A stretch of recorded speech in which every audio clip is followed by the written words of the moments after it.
Go ahead, take this picture. Sinyanda. I'm Dr. Debabrata Mukherjee. I'm the chair of cardiovascular medicine at Texas Tech University, and I'm the chief of cardiovascular services at University Medical Center, El Paso. He said that he did have chest pain again 3 days ago. Okay. So we had a patient, Mr. H. He's been having chest pain now for several months. We had him undergo a stress test, which showed a large amount of ischemia, which means there was a blockage in one of his heart blood vessels, and we proceeded what we call left heart catheterization or coronary angiography to take a direct look at his heart blood vessels and to determine if there's a blockage, and if there's a blockage, how to best go about treating it, whether with balloon stents or with surgery.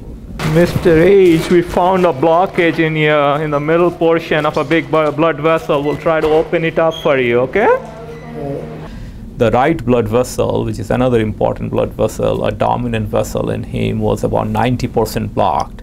Interestingly, this right blood vessel was also supplying collaterals or small branches to supply the left circumflex, so it was an important blockage for him.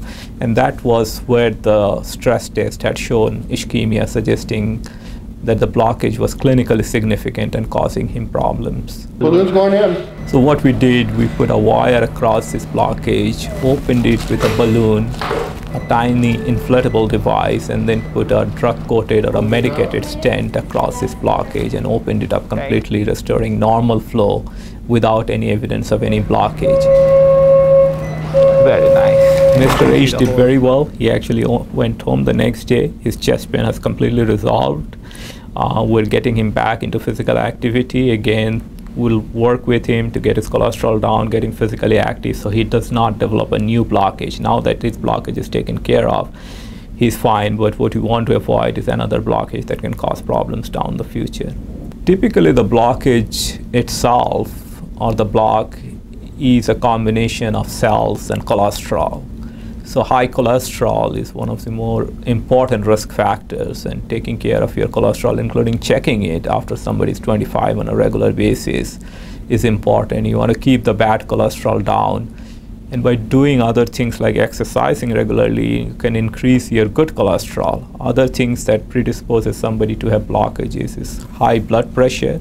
So it is important that you control your blood pressure. If someone has diabetes, controlling their blood sugar and their diabetes is important. Overall, a healthy lifestyle, eating right, exercising, making sure your blood pressure is controlled, making sure your blood sugar, if someone has diabetes, is controlled, making sure the good cholesterol is high and the bad cholesterol is low, are things that one can do to prevent blockages.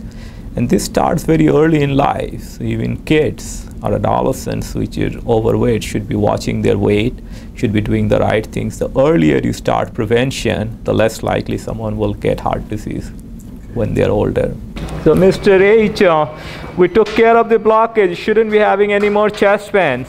We're happy to take care of heart disease when it develops, but again, we need to focus on prevention. That is far more important, and we want our population to be healthy. And the need, we like the need for interventions and procedures to be lesser, and we want the community and the population to be healthy and productive.